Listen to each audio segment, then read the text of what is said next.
Soif de sport avec Jean-Marc Faham et son équipe.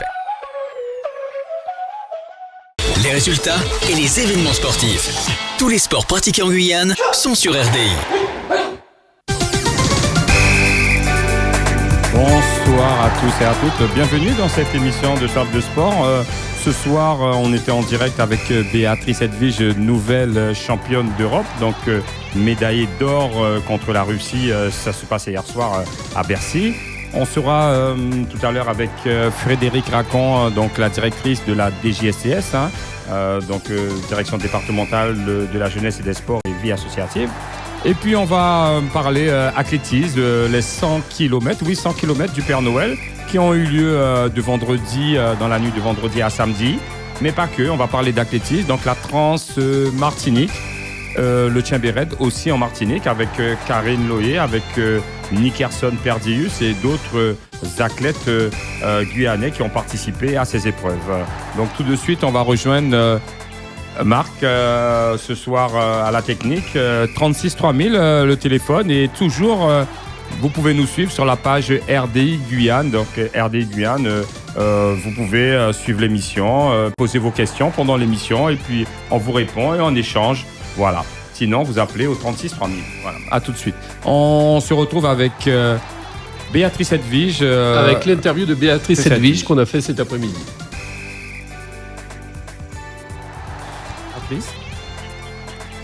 Voilà, je voulais savoir tout d'abord ton sentiment après ce premier titre de championne d'Europe à domicile, surtout à domicile. Donc on vous a suivi sur Beansport ici en Guyane, on a vu l'effervescence, on a vu le travail sur ces 2 semaines de championnat d'Europe qui n'a pas été évident, vraiment.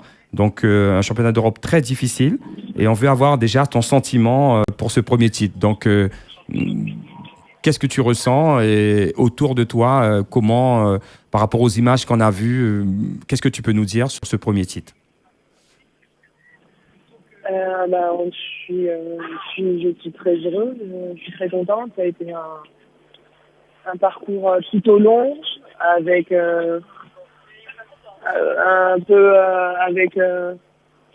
avec des petites embûches. Mais on a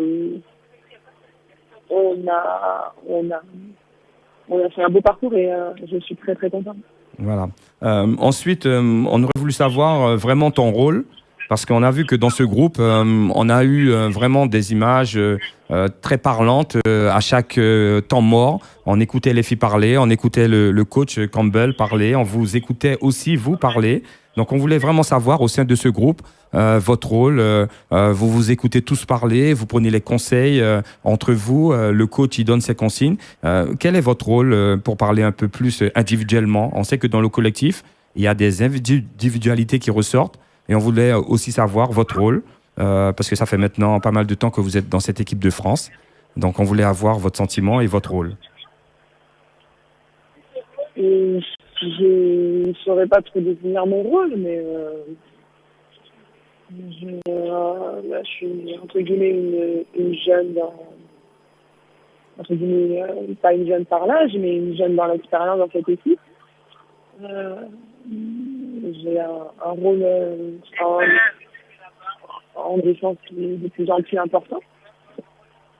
Et en attaque, petit à petit, je fais mes marques. C'est difficile pour moi de définir mes rôles. C'est plutôt à quelqu'un d'autre d'essayer de les définir. Parce que c'est toujours difficile de faire sa propre évaluation. Il est plus difficile pour vous de parler de vous. Comment ? Il est un peu plus difficile de parler de vous-même. Donc, quelqu'un d'autre pourrait mieux le faire. Voilà. Ouais. On a vu aussi que la défense, au niveau de l'équipe de France, était tout d'abord le point fort avant l'Euro. Et on a vu au fur et à mesure de cet Euro l'attaque faire vraiment la différence. Comment est-ce que ça s'est passé, cette transition? Comment il a pu avoir cette transition sur un championnat d'Europe par rapport à... On a eu une grosse remise en question après notre premier match contre la Russie sur notre attaque, même déjà un peu avant sur la Golden League. Et on a décidé de prendre ce travail à bras-le-corps pendant la compétition et on a fait énormément de progrès en très peu de temps sur l'attaque. Donc c'est une bonne chose. On a bien vu, c'est comme vous pouvez le souligner, que notre attaque a été de plus en plus performante au fur et à mesure de la compétition. Donc on a beaucoup travaillé, donc c'est top. On a pu voir qu'il y avait un collectif très fort dans ce groupe. En finale, surtout, on l'a vu en demi-finale contre les Hollandaises aussi. Est-ce que les individualités de ce groupe arrivent vraiment à se fondre? Qu'est-ce que vous pouvez nous dire? Parce qu'on a vu qu'il y a des fortes personnalités dans ce groupe. Qu'est-ce que vous pouvez nous dire de la vie collective de ce groupe? On vit tous très bien ensemble, on ne voit pas du tout comme une contrainte. On partage plein de choses tous ensemble. On est toujours heureux de se retrouver. Et on est un groupe qui est capable de voir les choses quand ça va pas, mais aussi quand ça va bien. Et c'est pour ça que ça marche. On a envie de vous savoir les objectifs de Béatrice et pas seulement du groupe. On sait que le 20, j'ai regardé un peu le calendrier, une rencontre entre Metz et Brest. Beaucoup de filles de l'équipe de France vont se rencontrer lors de ce match de championnat. Je pense que des championnes comme vous, c'est le match d'après qui compte. Vous êtes championne d'Europe quand même, médaille d'or.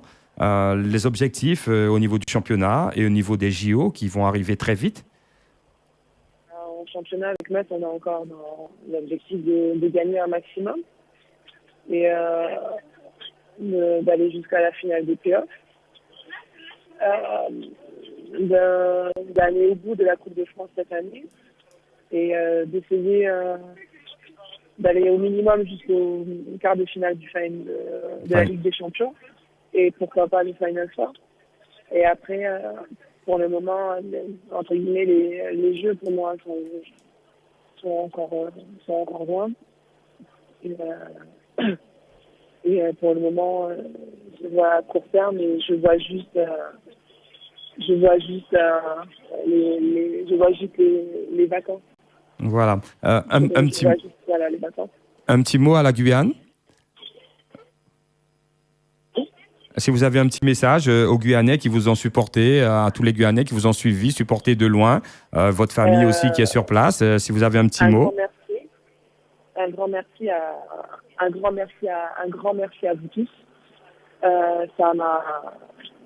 Vos encouragements m'ont touché du fond du cœur et j'espère pouvoir venir partager cette médaille avec vous et continuer tout le projet associatif que je mets en place avec mon association, de l'association ABSE sur tout le territoire guyanais.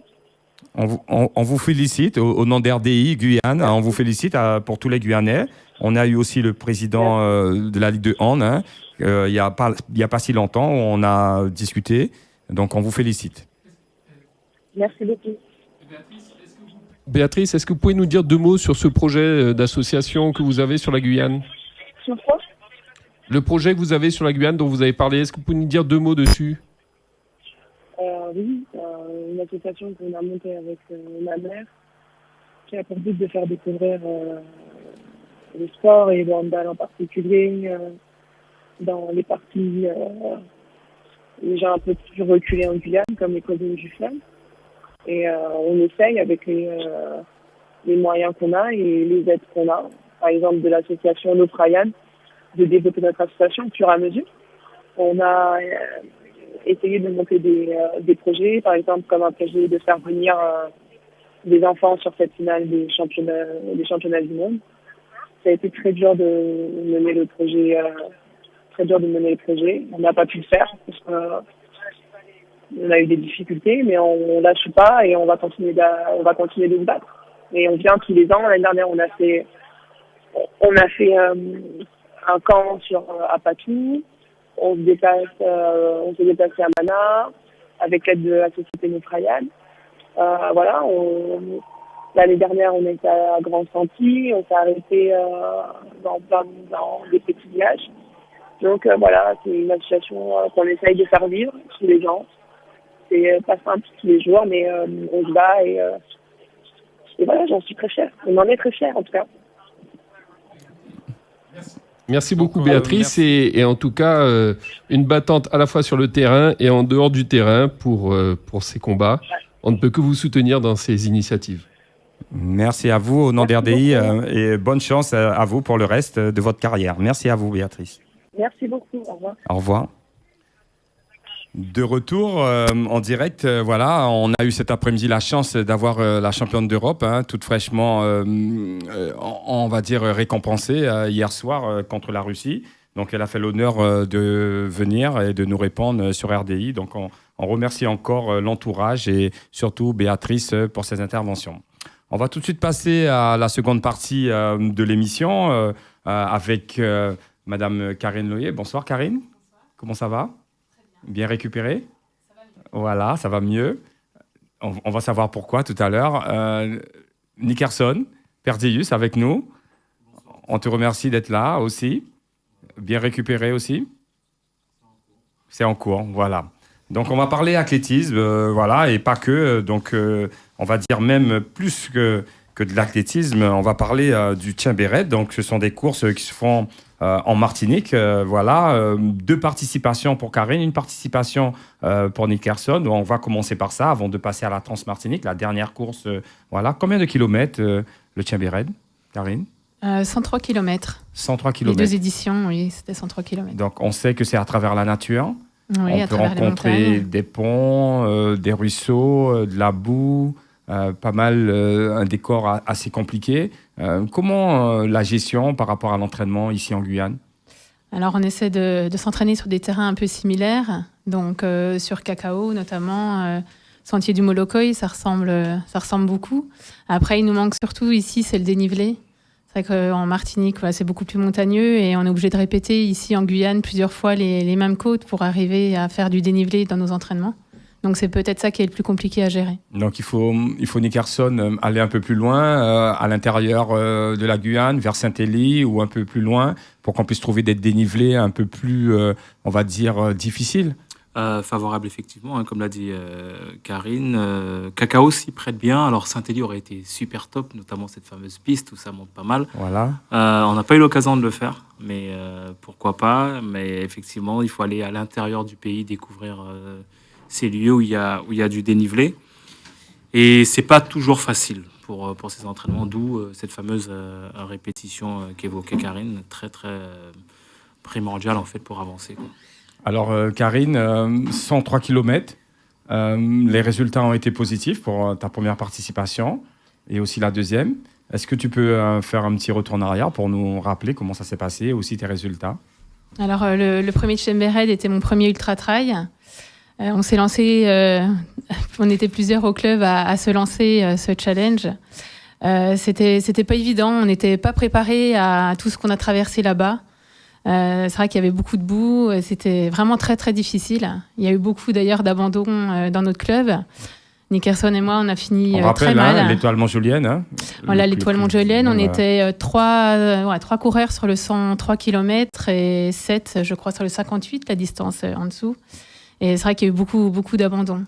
Donc, on a essayé d'analyser notre course et voir ce qu'on pouvait faire de mieux s'entraîner pour revenir l'année suivante. Et là, ça a été beaucoup mieux. Voilà, on est venus plus nombreux. On était une quarantaine de Guyanais, d'ailleurs, sur la deuxième édition. Et il y a eu très peu d'abandons et tout le monde était satisfait de sa course, globalement. Nickerson, toi, au niveau masculin, donc la première édition, celle que tu as faite, comment est-ce que tu peux évaluer les difficultés, justement, par rapport à la préparation que tu as eue on avait une préparation où on partait en fait dans l'inconnu déjà, parce que c'était le premier en fait ultra trail, on ne sait pas comment ça va se dérouler. Et effectivement, les conditions étaient assez compliquées, beaucoup de boue, comme l'a dit Karine. Et puis une première édition qui a été une belle expérience, même si on a fini blessé en fait. Faut le dire, on a fini blessé. Blessé par le parcours ou blessé par la préparation Karine était blessée notamment à la cuisse. Elle avait un souci à la cuisse. Moi, j'avais des soucis au niveau des orteils. Bon, on a voulu finir quand même. Et puis, au-delà du classement, l'essentiel, c'était de terminer. Donc, on a vraiment fini. Comment ça se passe l'entraide C'était compliqué la fin. Comment ça se passe l'entraide Un peu à l'arrache, on va dire, Nickerson. Un peu à l'arrache. Ouais, plus qu'à l'arrache même. Comment ça se passe l'entraide, Karine, sur une course où au tout départ on n'était pas nombreux, on va dire, en effectif pour la Guyane, mais comment ça se passe entre les hommes et les femmes sur un parcours aussi difficile où je pense qu'il faut céder par moments sur des passages compliqués? Comment est-ce que vous gérez cette partie de la course? Alors, c'est vrai que d'avoir toujours quelqu'un à côté de soi, on fait plein de rencontres en fait dans une course. On partage toujours des moments avec des coureurs. Voilà, on apprend à les connaître. On a le temps de parler avec eux, donc on sait plein de choses. On discute, ça aide à passer le temps et ouais, ça nous aide à avancer. Après, il y a d'autres moments quand même, on se retrouve seul, où c'est dur, on pense à l'abandon.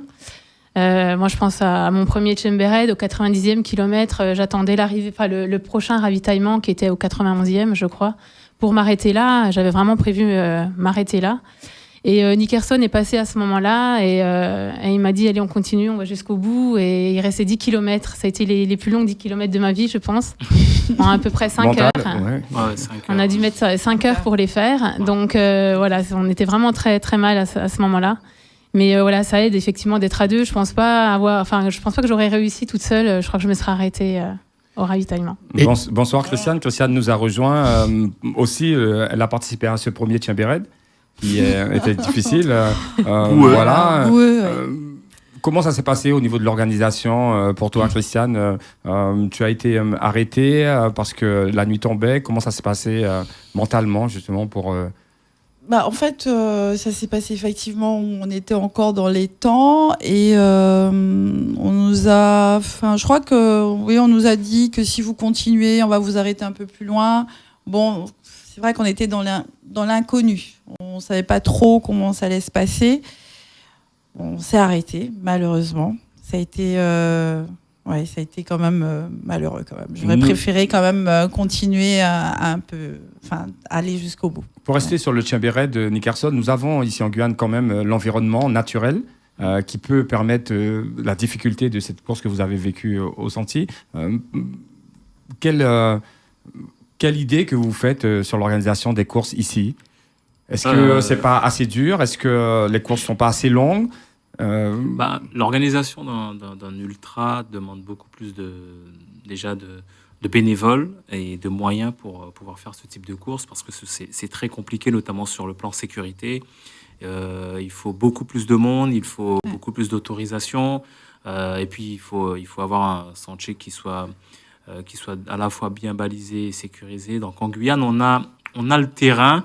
Alors, est-ce que le terrain est préparé pour ça? Non, pour l'instant, on peut, hein, mais il y a certains secteurs. D'ailleurs, il y a un deuxième ultra, qui va se faire cette année, 80 km, mais c'est une organisation où il faut vraiment être nombreux, tout simplement pour les ravitaillements. Et en cas de sécurité, en cas de blessure d'un coureur pour les rapatriements, c'est quand même un peu plus compliqué de l'organiser chez nous, en tout cas, je pense. Pour terminer sur le Chembered, Karine, donc tu es repartie une deuxième fois, mécontente de la première fois de tes performances. Aujourd'hui, en Martinique, tu t'es fait un nom par rapport à ces courses. Est-ce que tu sens que tu peux encore faire mieux sur un Chembered par rapport aux résultats que tu as eus sur la deuxième fois que tu as participé? Alors, sur le deuxième Chembered, je pense que ce serait difficile de faire mieux. J'étais vraiment très satisfaite de ma performance à cette édition-là. Pour ce qui est de la Transmartinique, je pense que voilà, j'aurais pu faire mieux. Bon, voilà. Donc, on va passer sur la Transmartinique, puisque tu me donnes le relais. Voilà, 122 km au lieu de 103. 122 km. 144 km, pardon. Oui, c'est 144 km. Voilà, et comment ça s'est passé? Donc, cette Transmartinique, on part la nuit, on part l'après-midi, on arrive le lendemain. Alors, c'est vrai qu'on part à minuit. Après 17 heures à peu près de course? 22 heures de course. 22 heures de course. C'est vrai qu'on part à minuit. Ce qui est dur, c'est que voilà, on prend le bus le soir à 17 heures donc de Sainte-Anne, tout au sud de l'île, pour monter jusqu'à Grand-Rivière. Là-bas, on mange, on est dans une salle des fêtes. Et puis après avoir mangé, chacun se prépare et puis surtout se repose un peu, donc se couche par terre sur les sacs, sur des couvertures, et on attend en fait l'heure du départ. Et c'est vrai que c'est long. Alors, on arrive à dormir un petit peu, 1 heure ou 2, et puis après, à 23 heures, les lumières se rallument, et là, il faut se préparer pour repartir. Et c'est vrai que c'est difficile. Je pense qu'on n'est pas dans les meilleures conditions, en fait, pour aborder un 144 km, pour courir des heures et des heures. On est déjà fatigué, en fait, avant de commencer. La question, est-ce que ici, tu as pu te préparer à t'acclimater, justement? On n'est pas trop loin des Antilles, mais c'est quand même pas aussi humide que chez nous.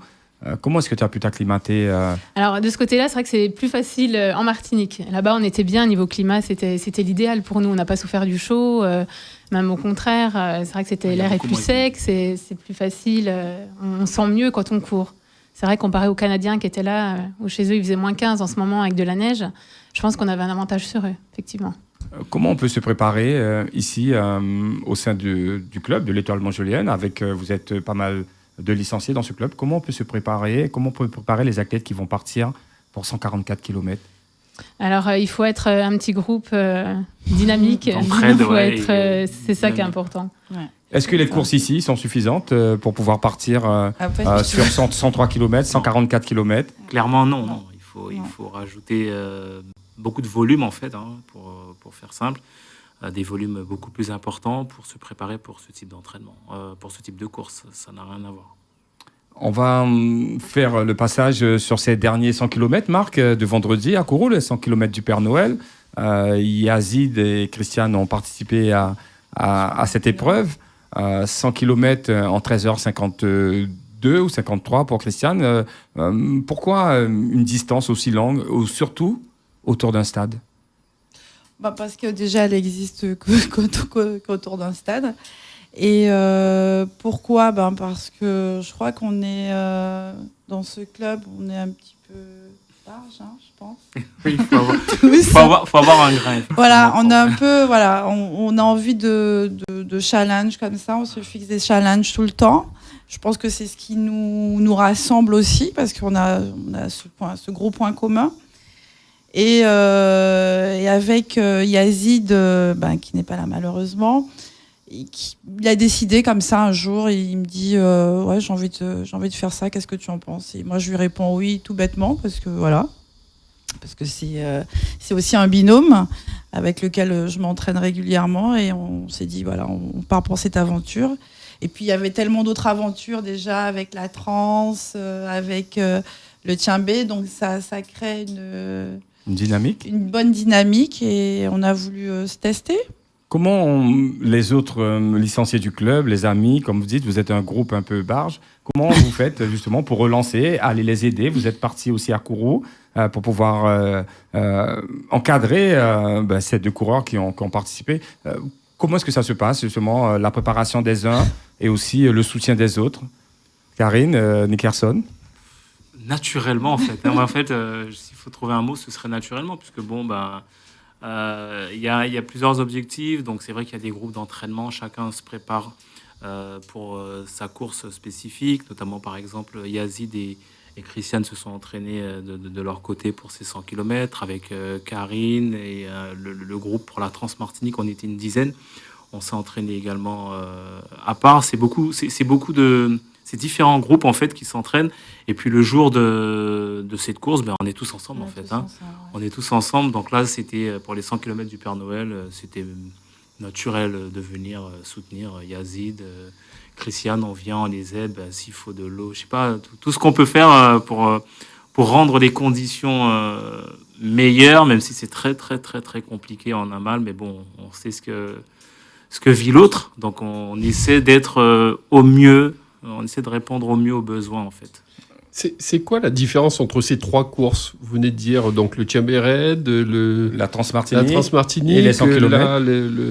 Les 100 bornes du Père Noël. C'est quoi Est-ce que c'est la même chose, finalement, quand on court 15 heures, quel que soit le terrain, les conditions La préparation est différente, en fait, selon les objectifs. On ne peut pas s'entraîner ensemble pour ces différentes courses. C'est vraiment une préparation spécifique.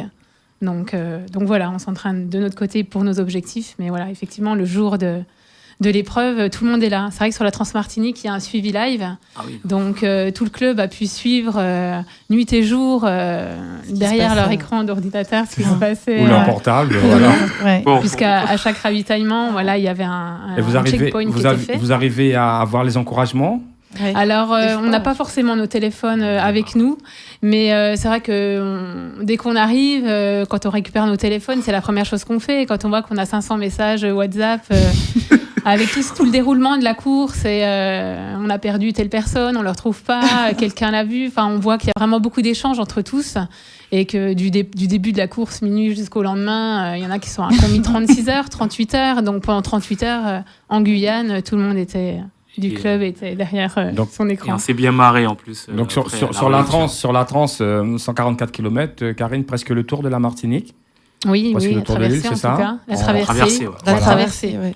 Donc, comme je le rappelle en off, de très beaux paysages. Enfin, c'est un moment où c'est pas seulement l'effort, il y a aussi le plaisir. Oui, je crois que le trail, c'est ça avant tout. En fait, c'est la beauté des paysages. On fait ça parce qu'on aime la nature, parce que on aime découvrir des nouvelles régions, et voir des paysages magnifiques. C'est vrai qu'à des endroits, à Saint-Joseph, on est au-dessus d'une crête et de chaque côté, on voit la mer et c'est splendide. Et là, on comprend pourquoi on est là. C'est le paysage et franchement, c'est l'aventure en fait. C'est vraiment cette part d'inconnu, de ce qu'on va voir, de ce qu'on va découvrir et puis aussi de ce que nous, on va découvrir sur notre propre corps. C'est ça. Moi, j'avoue que je suis assez impressionné. Je ne m'imagine pas courir 12 heures ou 22 heures. Comment le corps réagit face à ça? J'ai du mal à appréhender, j'avoue.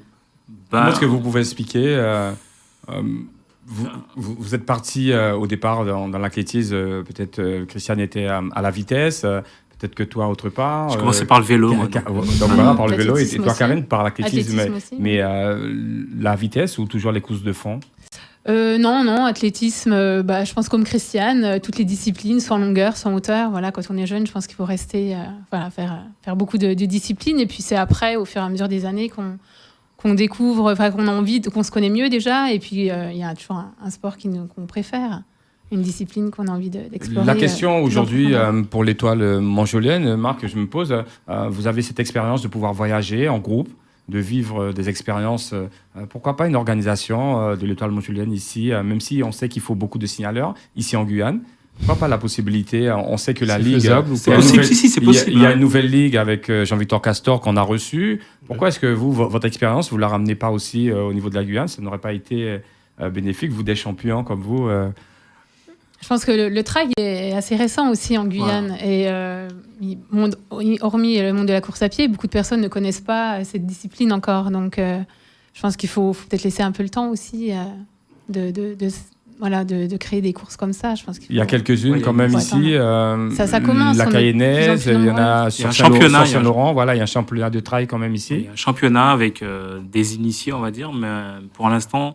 comme l'a dit Karine, en fait, c'est un sport qui s'installe. Ouais. Et il faudra donc laisser le temps. Et pourquoi pas organiser? Par contre, c'est possible. Hein, c'est plus que possible. Et je dirais même qu'on a un terrain favorable. Sauf qu'on n'a pas le dénivelé. On n'aura pas le dénivelé. Mais en tout cas, dans la beauté du paysage à proposer, il y a de quoi faire. Marc? Non, mais moi, je suis impressionné, j'avoue. Et Nickerson, là aussi, c'est un passe-temps. On te connaît en tant que journaliste. Est-ce que c'est quelque chose que tu as l'habitude de courir les week-ends ou c'est vraiment pour ces courses-là que tu... Non. Moi, j'ai toujours aimé courir, même si j'ai commencé, je disais, par le vélo. Après, j'ai toujours couru. Et puis, c'est un jour, c'est comme Christiane disait tout à l'heure. Je courais et puis un jour, on dit pourquoi pas faire des compétitions. Et puis, au fur et à mesure, on se prête au jeu, on fait de la route. Et puis... moi, je sais pas, j'aime bien aller là où je sais pas ce que ça va donner. On s'en fout, on y va et puis on verra ce que ça va donner. Je pense que la beauté de ce sport, notamment du trail, et c'est pour ça qu'au final, naturellement, on en vient à en faire, c'est que il y a cette part d'inconnu. Moi, en tout cas, j'aime cette part d'inconnu. C'est-à-dire que on va s'entraîner on va faire un volume assez important. Avec Christiane notamment et Yazid, ce sont des sorties longues parce que c'est un sport où il faut aimer l'endurance. Hein. C'est la première des choses. Si on n'aime pas l'endurance, c'est pas la peine d'en faire. Et en plus, dans ce cas, donc on arrive, on fait des volumes d'entraînement importants, on se prépare, mais à un moment donné, le jour de la course, on sait pas dans 20 heures comment le corps va réagir. Pour certains, ça fait peur. Moi, je sais pas, moi, ça m'excite. Comment est-ce que ça se passe, Karine? Excuse-moi. Comment est-ce que ça se passe 22h, comme je reviens sur Marc? Il y a des moments où on s'arrête pour se reposer, pour s'alimenter, pour se masser. Comment ça se passe sur la Martinique? Pour se reposer, tout simplement, pour s'asseoir. Est-ce que dans ces 22 heures, tu t'assois de temps en temps? On évite. Non, mais c'est vrai, comment ça se passe? On évite trop. On évite de s'asseoir parce que c'est très dur de repartir. En fait. Voilà. Ça crée de l'acide lactique rapidement quand on s'assoit. Donc, il faut rester debout pour que les muscles soient actifs, pour que ça ne crée pas. Voilà. Oxygéner les muscles, Marc. Voilà. Donc, non, on dort pas. Même pour manger, on mange très peu finalement. On mange souvent, mais très peu à la fois. Et... Déjà, je t'ai entendu dire tout à l'heure que tu parlais en marchant, enfin en courant. Oui, quand même. Pendant 22 heures, donc tu as le temps de discuter avec d'autres à côté de toi. Après, bon, c'est vrai qu'on est souvent dans notre bulle quand même. C'est vrai qu'on a besoin de moments de concentration. Il y a des moments où on n'a pas envie de parler, mais voilà, quand c'est le début de la course, bon, on est encore un peu près bien. Et voilà, ça permet de rencontrer des gens, ça fait du bien, ça fait passer le temps. Ouais. Non, mais après, on fait un petit bout de chemin avec des personnes. C'est très agréable en fait quand on se retrouve. C'est comme, je pourrais presque dire, c'est comme des écoliers en fait. On partage tous la même passion et c'est un lieu de rencontre en fait. C'est un lieu de rencontre. On est tous des accros de ce sport. On partage nos expériences. Certains nous font part de leur expérience dans tel pays. Et puis on échange comme ça. On apprend des courses qui font rêver. L'autre, il nous parle parfois de ses anecdotes. Non, c'est beaucoup d'échanges sur l'effort. Et je pense qu'on ne prend pas assez en considération l'importance du sport dans la cohésion, en fait. Dans la cohésion sociale, c'est un vecteur extrêmement important. Le sport est un vecteur de la vie. Au sein de ce club, l'Étoile Montjolienne, les encadrants, c'est vous-même ou il n'y a pas de préparateur mental, il n'y a pas de préparateur physique? Comment ça se passe? Les uns échangent avec les autres avant les courses. Comment est-ce que vous pouvez expliquer que vous partez sur des très longues courses comme ça, que vous arrivez à les terminer? 250 tours pour Christiane, 103 km un Tchabired, 144 km une transe. Comment est-ce que ça se passe au niveau de l'encadrement de ce club? On s'organise nous-mêmes. On s'organise. On s'organise entre nous. Il y a des leaders. J'entends souvent des noms. Est-ce qu'il y a des leaders? Est-ce qu'il y a ceux qui font rire, font être plus sérieux? Comme dans tous les groupes, il y a le leader, l'organisateur, le fêtard, celui qui fait rigoler. Voilà, c'est ça qui fait l'ambiance du groupe. Mais c'est vrai que souvent on organise des week-ends entiers. C'est vrai qu'on partait sur Cacao des week-ends entiers. On l'a fait trois week-ends de suite. Donc c'est vrai que ça demande de la disponibilité de chacun, mais tout le monde a répondu présent. Et c'est vrai que c'est des bons moments aussi qu'on passe entre nous. Et c'est un groupe de combien de personnes? Vous êtes combien On était 6 à peu près, 6 ou 7 sur nos week-ends Cacao. On a été à Saül d'ailleurs un week-end. Bon, il y avait un trail qui se faisait là-bas, mais ça nous a permis de passer 4 jours là-bas. C'était 3-4 jours. C'était vraiment un bon moment. Ouais, en fait, c'était des week-end chocs. En fait. Voilà, on appelle des week-end chocs ou en cours tous les jours. Voilà. Plusieurs fois par jour. Plusieurs fois par jour, ça dure des heures et des heures. C'est pour habituer le corps à la fatigue. Il y a bien un président dans ce club. Comment il arrive à vous gérer? Comment il arrive à gérer ses courses? Qu'est-ce que vous pouvez nous dire par rapport aux responsables de ce club? Vous faites partie d'un club, vous êtes licencié, vous allez faire des courses, vous êtes à l'Étoile Montjolienne, il y a un président, monsieur Lapompéronne d'ailleurs. Comment il arrive à gérer Nickerson? Je vais me permettre de répondre à cela. Vas-y, je crois que monsieur Lapompéronne, depuis le premier trail qu'on a fait en Martinique, il nous a accompagnés et il a vu qu'il avait des passionnés dans cette nouvelle discipline, puisqu'il est plus sur route et sur piste. Il a vu qu'il avait des passionnés là-dessus et je crois qu'il nous a laissé vivre ça et il continue à nous laisser vivre cette passion sans trop s'immiscer dans notre mode de fonctionnement. Voilà, parce qu'il voit les résultats, il en est fier. Il n'y a pas de blessés, il n'y a pas de bobos, enfin pas de gros bobos. Donc je pense qu'il nous fait confiance là-dessus et tout se passe bien. Puis après, l'Étoile est représentée pas qu'en Guyane, elle est représentée aussi maintenant à La Réunion avec un des athlètes qui était chez nous, qui est parti à La Réunion, qui a pu faire... la Diagonale des Fous? Non, il n'a pas fait la Diagonale des Fous, la Trail des Bourbons. Ouais. Donc voilà, il y en a qui sont un peu dispersés et qui représentent encore l'Étoile.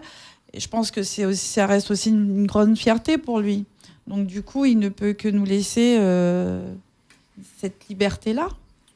Voilà, et puis comment essayer de nous arrêter. De nous arrêter. Bon, voilà, c'est pas possible. Hein. Et puis il y a des leaders qui organisent. Karine, voilà. Bon, donc ce week-end, on a retrouvé ces mêmes 6-là dans les 100 bornes du Père Noël ou pas Tout le monde a participé? Non. Pour les 100 km, alors il y a eu des relais aussi, parce qu'il n'y avait pas que des individuels. Il y a eu aussi, on a eu quatre équipes de relayeurs. Et nous étions en individuel 2 de l'Étoile, avec d'autres clubs, d'autres personnes qui se sont inscrites de clubs différents. Voilà. Après, les autres, on leur laisse quand même se reposer. C'est quand même 144, ça ne se digère pas comme ça. Ils sont quand même venus. Et puis les autres aussi sont venus nous encourager sur le 100 km. Voilà. Nickerson, est-ce que quand on a fini, et Karine, une course aussi longue, on doit être très éprouvé. Est-ce qu'on se dit on arrête, plus jamais? Oui. Est-ce que c'est une réaction normale d'un sportif, Karine? Oui. Alors moi, le premier message WhatsApp que j'ai envoyé, c'est j'arrête l'ultra. Voilà, c'est vrai que c'est toujours nos premières réactions. C'est vrai que c'est tellement dur, on a mal partout, on peut plus marcher, on peut plus se lever, on peut plus s'alimenter. Enfin, c'est vraiment très dur. Donc on se dit mais pourquoi autant d'efforts pour se mettre dans des états comme ça? Donc on a envie d'arrêter effectivement. Et puis très vite, dès qu'on arrive à mettre un pied devant l'autre, on a déjà dans notre tête plein de nouveaux objectifs qui se profilent et on est reparti. Pareil, Nickerson? Oui, ça dure le temps où on est dans un état effectivement où on n'a pas envie d'être vu. Oui, c'est pire que le déambulateur, mais après une fois cette étape passée, ça y est, on pense déjà au prochain objectif. On se dit bon, pas tout de suite. L'année dernière avec Karine aussi, j'étais beaucoup plus dégoûté. Ça a pris plus de temps, pardon. Mais après le Chimbered. Oui, après le Chimbered, ça a pris plus de temps. On s'est dit parce que c'est quand même éprouvant pour le corps. Et il a bien fallu 1 ou 2 jours, alors que là, le lendemain, on avait mal, mais on se disait déjà bon, allez, on est prêt psychologiquement, pas physiquement, mais psychologiquement pour le prochain objectif. Ouais.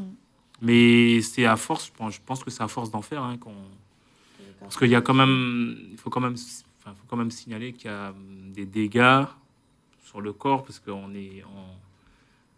ressent pas d'un ultra totalement indemne, il y a toujours des bobos. Donc on espère vous retrouver sur les prochaines courses, Marc. Les prochaines courses, les objectifs, fin d'année, donc le 42 km 500, bientôt, au mois de mars. C'est quand la prochaine course? Le marathon Ah de l'espace. Oui, pour le marathon de l'espace. Le marathon de l'espace, c'est quand? En mars? C'est à Mars, c'est 17 ça, mars. c'est en mars. C'est en mars. Dans 4 mois, 3 mois. Est-ce qu'il faut justement laisser le corps se reposer entre 2 courses? Est-ce que c'est conseillé? Combien de temps? Oui, 15 jours à peu près. 15 jours Seulement sans rien faire. 15 jours? Sans rien faire. Sans rien faire du tout. Ah oui, d'accord. La Mais récupération n'est avant pas totale. de faire une autre compétition, est-ce que vous avez 2 mois, 3 mois Tout dépend de la compétition. de récupération? Voilà, si c'est des petites courses, on peut les faire assez vite. Mais voilà, pour le marathon, 3 mois, je pense que il faut au moins ça. Ouais. Pour totalement récupérer, il y a une phase de récupération où on fait vraiment rien, et il y a une autre phase On plus commence longue à où là, trotter un petit peu. on recommence à trotter, mais pour totalement récupérer de ses facultés après une course comme la Trans-Martinique, il faut compter beaucoup plus que de 2 semaines, un peu plus, on va dire pratiquement un mois. Un mois, je pense. Après, on verra, c'est une première expérience sur un 144, on verra. On Mais verra déjà, ça. quand on recourt, on sait tout de suite qu'on ne peut pas aller loin non plus. On teste avant les 15 jours souvent. Oui, Mais non, c'est c'est pas la trop peine. tôt. Le muscle est trop fatigué. Merci à vous de nous avoir donné cette expérience, et aux auditeurs aussi sur les longues distances, donc les trails, les ultra-trails. Donc les deux, le Chimbered et la Trans-Martinique qui se passent en Martinique. Et aussi les 100 mètres du Père Noël au stade Bois-Chaudat de Kourou, une belle épreuve. Sur les 11 candidats, Marc, il y en a eu 3 qui ont terminé, donc 2 de l'Étoile sur la course en individuel, et puis sur les 21 équipes inscrites au relais, il y en a plus que plus qui ont terminé la course. Un petit rappel sur le stage de Ray Dufresnan. On les avait reçus, le stage de Noël qui aura lieu bientôt, là, le 22. Un stage de Noël qui va durer jusqu'au 28. Et puis ne pas oublier la corrida de la Saint-Sylvestre, de la ville de Cayenne, les 7 km 300. Et aussi cette année, il y aura le relais sur la corrida de la Saint-Sylvestre, le 28, à partir de 16h, devant l'hôtel de ville de Cayenne. Rendez-vous nombreux avec la Ligue d'athlétisme et la ville de Cayenne. La direction des sports de la ville de Cayenne vous attend justement pour cette belle manifestation. Donc, merci à vous, l'Étoile Montjulienne. Merci, Christiane. Merci, Nickerson. Merci Karine, d'être venue.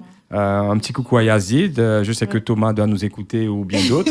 Donc, on leur fait un petit coucou et on pense bien à vous aussi. Ce sont les coureurs de l'Étoile Montjulienne qui sont là et qui aident vraiment à ce que l'athlétisme de Guyane soit connu aussi à l'extérieur du département. Alors, on devait avoir Marc-Olivier Anatole avec les deux volleyeurs qui étaient partis en Guadeloupe. Alors malheureusement, je viens de les avoir par message. Ils ont loupé l'avion. Ils sont en train d'essayer de récupérer un autre avion pour pouvoir rentrer en Guyane. Ils ont dû laisser les bagages en Martinique. Enfin voilà, tout un périple. Ils nous raconteront tout ça sans doute à leur retour. Donc on leur souhaite bon courage pour le retour. Et puis nous devions également recevoir Frédéric Racon. Donc je pense qu'elle est dans les embouteillages. Donc on lui fait un petit coucou. Et puis à ce moment-là, on la recevra à la rentrée. Puisque... Mon cher Jean-Marc, c'est la dernière de l'année 2018. Voilà, c'est ça. On se retrouve à la rentrée après le 31. Donc, le lundi qui suit, après le 1er. Après le 1er de l'an. En tout cas, ce fut un plaisir pendant toute cette année 2018 de te recevoir tous les lundis et tous les jeudis pour Soif de Sport. On donne rendez-vous donc aux auditeurs pour la rentrée. Voilà. On suivra les Yana Doko, le marathon et toutes les autres compétitions qui se passent ici sur le département de la Guyane.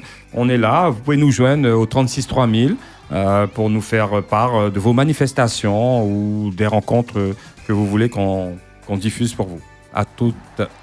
À bientôt.